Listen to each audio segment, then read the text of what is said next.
1879 में एक विचित्र ऑस्ट्रियाई गांव सुनहरी धूप में नहाया हुआ है, जिसकी शांत सुंदरता उस काले भाग्य को छुपा रही है जो इसका इंतजार कर रहा है।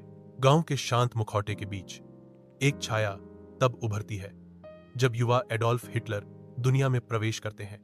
उनका जन्म आसन्न अंधेरे के बिल्कुल विपरीत है। 1930 के दशक के बर्लिन के हृदय में हिटलर का जोशीला भाषण एक राष्ट्र के उत्साह को प्रज्वलित करता है।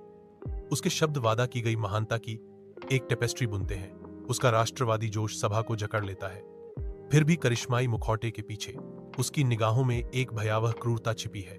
उसने जर्मनी की महिमा को बहाल करने की कसम खाई है, लेकिन उसकी मंशा की अंधेरी धारा भविष्य पर एक लंबी छाया डालती है। द्वितीय विश्व युद्ध के एक यातना शिविर के हृदय में यहूदी लोग अकथनीय भयावहता सहते हैं। हिटलर के शासन के क्रूर हाथों के नीचे उनकी मानवता की परीक्षा होती है। हवा निराशा से भरी है, क्योंकि अमानवीयता के दृश्य आंखों के सामने खुलते हैं जो निर्दोषों पर किए गए क्रूरता की गहराई को उजागर करते हैं। हर छाया पीड़ा की कहानियां फुसफुसाती है, उत्पीड़ित लोगों की पीड़ा को प्रतिध्वनित करती है, क्योंकि हिटलर की काली विरासत शिविर पर एक लंबी भयानक छाया डालती है।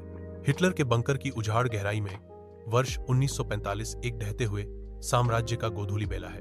जैसे जैसे जर्मनी ढह रहा है, हिटलर की आंखों में निराशा और बेलघाम क्रोध का एक भयानक मिश्रण दिखाई देता है। हार के सामने भावनाओं का एक तूफान उमड़ रहा है। बंकर के हृदय में हिटलर अपने अंतिम कार्य पर विचार कर रहा है। उसकी महत्वाकांक्षाओं के खंडहरों के बीच एक भयावह योजना आकार ले रही है।